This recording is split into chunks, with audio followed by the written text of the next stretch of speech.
नमस्कार मित्रहरू, आज म तपाईहरुलाई फोटोसपबाट हामीले auto size passport size photo PP passport size फोटोहरू कसरी बनाउन सकिन्छ भन्ने जानकारी दिन गइरहेको छु। हामीले पहिला यसको लागि फोटोसप खोल्नुपर्छ। फोटोसप CS म अहिले CS6 को युज गर्दै छु अहिले।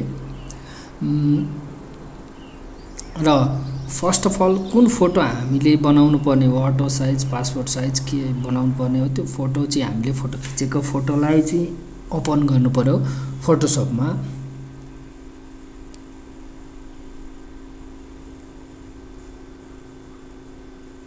एउटा कुरो हामीले सबभन्दा पहिला के थाहा हुनुपर्छ भने अटोको कति बाई कति साइज हुन्छ, हाइट कति हुन्छ, वाइड कति हुन्छ, त्यस्तै पासपोर्टको कति हुन्छ, MRP को कति हुन्छ, त्यो हामीले चाहिँ ख्याल गर्नुपर्छ है। MRP को साइज फरक हुन्छ, अटो साइज फरक हुन्छ, पिपी साइज भनेर जुन हामी भन्छौँ त्यो पिपी साइजहरू हामीले डिफ्रेन्ट हुन्छ, त्यो डिफाइन गर्नुपर्ने हुन्छ। त्यो मैले स्क्रिनमा देखाएको छु त्यो साइजहरूलाई कुन साइजको छ तपाईहरुले त्यो साइजलाई हामीले ख्याल गरेर टिपेर राख्नु होला, अनि मात्र हामीले फोटो बनाउन एबल हुन्छौँ। अब सबभन्दा सजिलो तरिकाबाट फोटो बनाउन सिकाउँदै छु मैले, तपाईहरुलाई यो नोट गरेर राख्नु होला। अब हामी फोटोसपतिर जाउँ। फोटोसपमा गइसकेपछि त्यहाँ हामीले साइज, अहिले मैले अटो साइजको इन्च हो, हामीले आफ्नो इच्छा अनुसार डिफाइन गरेको इन्च कति बाई कतिको इन्च हुन्छ भन्ने कुरा हामीले अघि लेखिसक्यो। त्यो इन्च अनुसार हामीले कति बाई वाइड कति छ, हाइट कति छ त्यो दिने। अब त्यो दिइसकेपछि अटो क्रप अप्सनमा आउँछ, क्रपमा क्लिक गर्ने। फर्स्ट अफ अल क्रपमा क्लिक गरिसकेपछि त्यो आउँछ र हामीले मिलाउनु पर्यो, त्यो फोटोलाई एरेन्ज गर्नु पर्यो, कति कहाँदेखि कहाँसम्म हामीले काटेर राख्ने हो भन्ने कुरा हामीले ख्याल गर्नु पर्यो।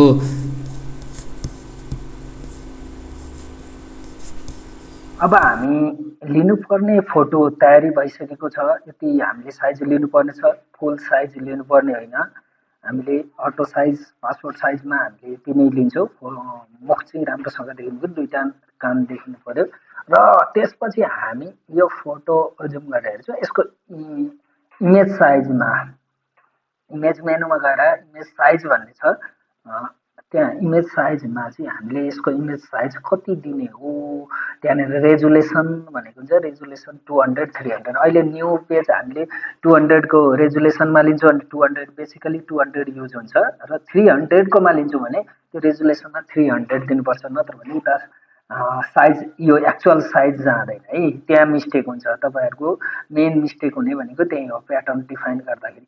अब हामीले यसलाई चाहिँ, अब हाम्रो फोटो तयारी भयो। अब यसलाई कर्वबाट अटो कलरबाट हामीले इच्छा अनुसार यसलाई कलर ब्यालेन्सहरू मिलाउन सकिन्छ।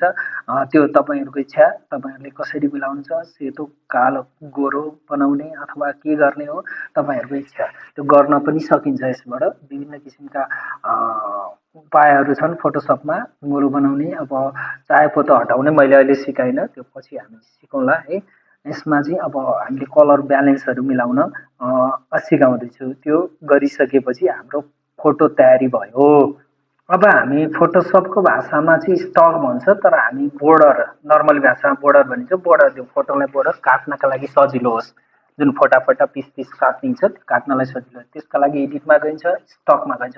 पहिला सबभन्दा पहिला कन्ट्रोल ए गरिन्छ, लेयरलाई क्लिक गरेर कन्ट्रोल ए गरेपछि सिलेक्ट अल गरिसकेपछि लेयर सिलेक्सन हुन्छ। त्यसपछि हामी गइन्छ एडिटमा र स्टोकमा गइन्छ, र त्यहाँनिर 5 दिन्छ। 5 स्टोक दिएपछि छेउमा सानो बोर्डर रहन्छ, जसलाई चाहिँ पछि हामीले पेपर काट्नलाई सजिलो होस्।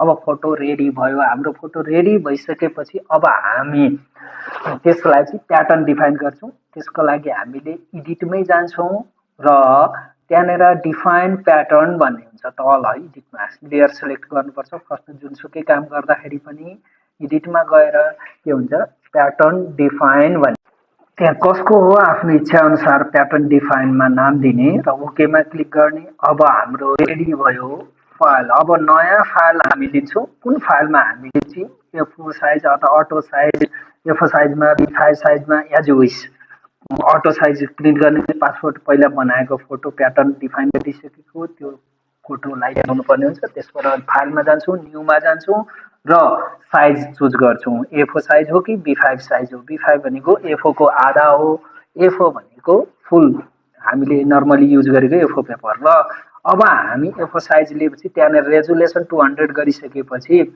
अब हामी फिलमा जान्छौँ एडिटमा गएर फिलमा गएर त्यहाँ प्याटर्न फिल भन्ने चुज गर्छौँ र प्याटर्न फिलमा चाहिँ फोटो देखाउँछ र त्यसकोलाई क्लिक गरिसकेपछि अटोमेटिकली फोटो आउँछन् अब हामीलाई गजबको लागेन त एकैचोटि हामीले सजिलैसँग गर्न सकिन्छ र हाम्रो वेस्टेज मेटेरियल जुन चाहिँ फुल फोटोहरू छैन त्यसलाई हामीले डिलिट गर्न सकिन्छ सिलेक्सन गर्ने डिलिट गर्ने अब एज विस हामीले आवश्यकता परेको खण्डमा यसलाई प्रिन्ट आउट गरेर युज गर्न सकिन्छ त्यो तपाईँहरूको इच्छा कहाँ लगेर के गर्ने कलर प्रिन्टर छ भने घरैमा पनि प्रिन्ट आउट गर्न सकिन्छ सजिलो तरिका फोटोसपमा हामीले फोटो बनाउने सजिलो तरिका सिकाएको छु आशा छ मन पराउनुहुन्छ हुनेछ भन्ने धन्यवाद अब तयार भएको फोटोलाई हामीले आवश्यकता अनुसार सेभ गर्न सकिन्छ फाइल मेनुमा जाने सेभ एजमा जाने तर फोटो चुज गर्ने जेपिइजी भन्ने हुन्छ तल